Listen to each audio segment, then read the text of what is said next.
思ったらば、たまたまですね、あったんです。こういう、ね、冷凍しちゃったんですね。まあまあ、いける味にできる、手抜きなんですよ。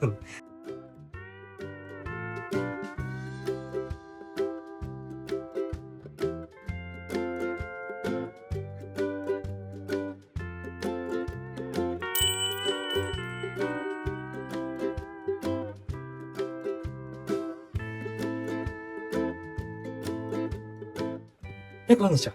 ようこそお越しくださいました。20年ぐらい前なんですけども、箸の使い方っていう、大元のこのね、手の動き方、これをこっちでやるとね、両手も使えるようになっちゃうわけですけど、こういう手の動き方を、勉強できるようなビデオを作りました。で、今回、その第2弾という、そしてまた、第3弾もございますが、思ったらば、たまたまですね、あったんです。こういうね。で、これをね、煮魚を作って、で、その煮魚からお箸を作るっていうのが、実はメインだったんですけど、その日ちょっと忙しかったんで、ビデオが撮れなかったんで、冷凍しちゃったんですね。冷凍してたお魚を、この状態で普通の方が煮ると、ね、お魚の臭みが出ちゃったりするんですよ。なので、これを、我々プロがやるような、まあまあ匂いがしない、まあまあ、いける味にできる、手抜きなんですよ。料理の仕方というのを、今回はお教えしようじゃないかという、それの、ビデオが、まず、この動画でございます。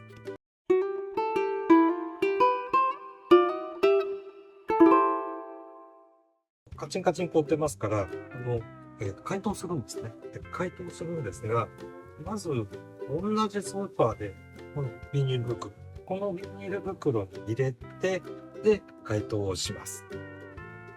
このお魚が入るぐらいの調味液を用意しまして、で、もうちょっとちっちゃい。なんでもいいですよ。重しになればいいので、近畿ね、この頭のこの辺りね、すごくトゲトゲがついてるんですよ。で、私も近畿大好きなんだけど、調理するときに、何度かに一回はこう、カチッて、ちょっとついてしまう。なかなかそこは危ないお魚ではございますが、冷凍したまんまの近畿を、この裏側、取れたら取っていいんですけど、鱗が取れてるから、そこがまた一個の無理やり取ると色が抜けちゃうんですね。だから取れないのはこのままで構いません。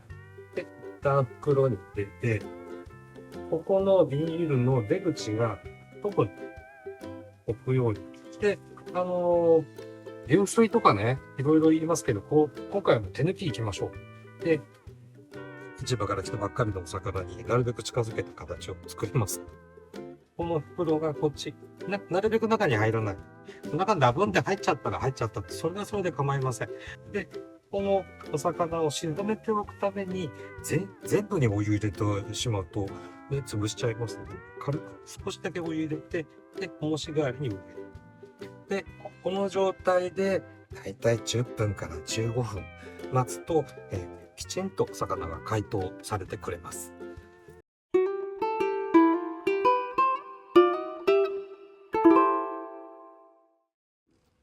近畿の解凍を待ってる間に必要な道具を説明します。まずはお鍋。これね、なるべく深いお鍋で、焦げると思ってください。ですから、放浪とか焦げた後で洗うのが大変なものとか、それが原因で傷んじゃうものね、こういうお鍋は向きません。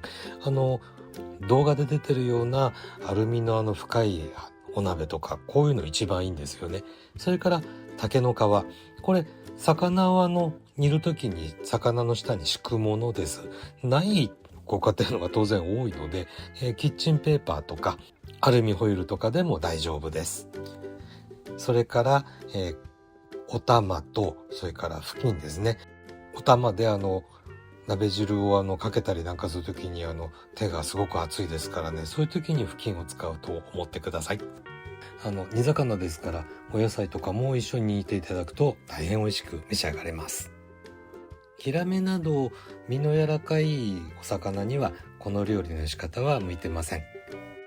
この料理の仕方が向いているお魚は例えばタイですとか、あとメバルみたいなお魚の身質がある程度しっかりした、魚が向いています。もちろん切り身でも全然大丈夫です。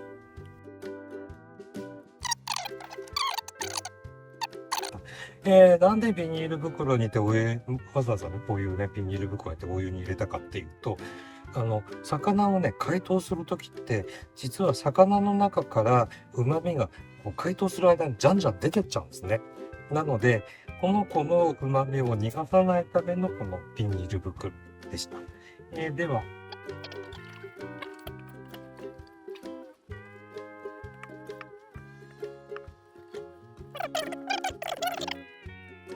キンキにつける飾り包丁のやり方、一般的なのは、こうです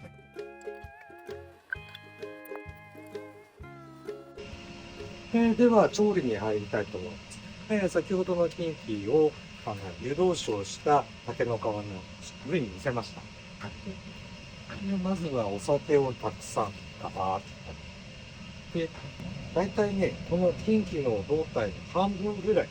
これは煮詰めてしまえば結局、同じことになるので、一番最初のお酒に入れたでしょ。で、そのお酒の量ぐらいに最後に戻ってきたところで仕上がりという風な形、そういう風になると思ってください。これも火つけちゃいます。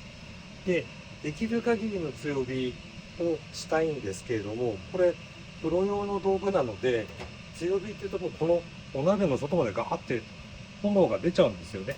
で、お鍋の外に出てるこれはもうとっても熱くなっちゃうので、とってここを超えない程度の強火をしましょう。魚を見ながらね、私は魚を見ながらだいたい砂糖の量とか醤油の量とか決めてるんですけど、後できちんとした量をお教えします。結構な量をかけてると思います。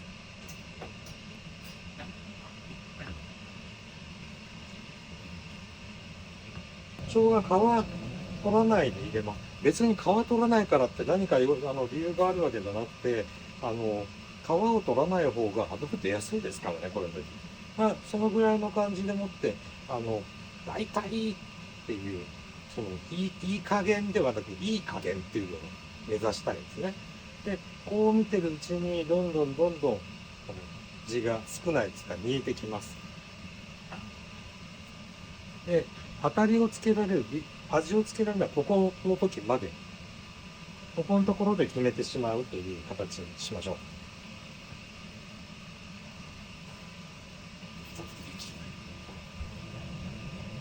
それでね、こう煮えてきた時に、この周りをこうやってすくってここに回しかけるって教える人いるんですよ。で、私もこれやらないよりはやった方がいいわけでやるんですけど、これね、素人さんやると、ここ熱いんですよ、ここがね。なので、こう湯気でここやけどしますから、沸騰してくる直前まで、これでかけてあげるんですけど、こう沸騰してきたでしょ。そしたら、アルミホイルを用意して、だいたいこのぐらいかな。お鍋の幅よりもここちっちゃいです。で、真ん中ちょっと穴を開けて、で、まだこうほら、あぶくで埋まってないでしょ。あぶくで魚を包んであげたいんです。で、煮魚屋さんなんかはお鍋の蓋ポンポンと乗っけるんだけど、ないときはこうやってね、アルミホイルかぶせてあげます。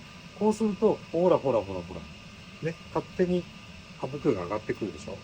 で、この状態で、このまんまここに付き切りにしてあげてください。で、何を見るかっていうと、あぶくの上がり加減です。このぐらいの感じのあぶくの上がり方が本当にこの中まで綺麗に火が回ってる、味付いたね、つゆにこうあぶくなんてこの魚をくるってくるんでくれてる状態になります。例えばここでこう、取ったら、本当に来てんのかなってあげると、ほら、ね、アルミホイル1個でここまで上がってくるんです。あんまりやってると、あぶくが今度上がらなくなってきちゃうんで、またさっきみたいにこう暑い中こうやってかける羽目になりますから、このままじっとして。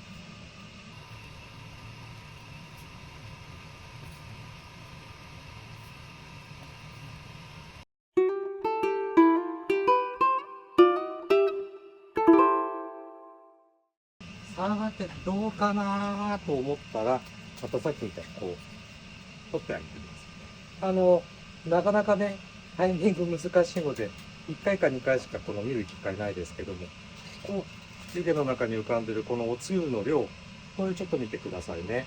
この量が最初に入れたお酒の時の量で、どうでしょう。もうちょっといけそうですね。じゃあ、もうちょっとやりましょう。で、いっぺん見てしまったら今度あぶくが上がってくれるかどうかが問題なので、あぶくが上がってきてくれないときは、一番最初に申し上げたようにですね、しょうがない。こうやってね、かけてあげる。かけてあげながら、お願いって。早くできてっていう。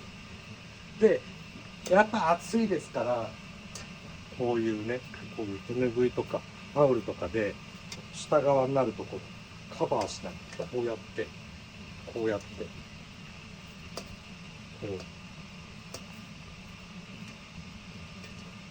で、運よくあぶくが上がってきてくれるようだったら、よし、今だ。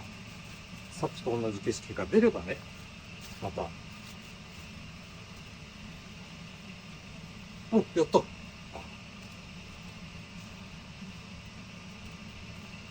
多分これであと3、4分で出来上がりというふうな感じかなと思います。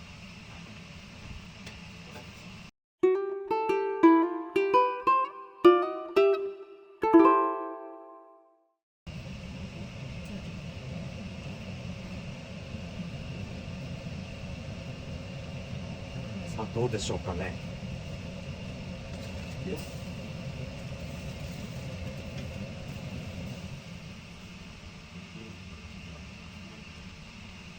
い感じ。ちょっと止めて。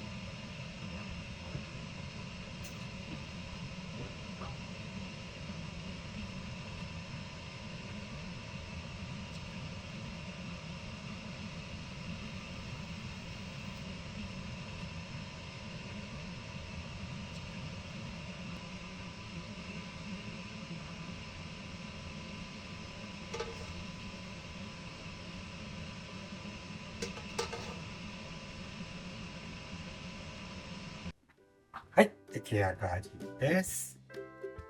美味しそうでしょ。よいしょ。とっても、これが冷凍で特売になってた、お魚だとは思えない出来上がりでしょ。ちゃんと手かけるところは手かけていて、抜くところはバッサリ抜いた。これが、おすすめできる調理法です。この後ですね、お箸の使い方に参ります。このお魚の食べ方、お箸とね、ほんのちょっと手は使いますけれど、お箸だけで綺麗に美味しく召し上がれる、人の食べ方というビデオをご用意いたしたいと思いますので、このまま次のビデオに移っていただいて、よろしいんでしょうか。どうぞご視聴お待ちしております。どうも今回のビデオはこちら。ご視聴ありがとうございました。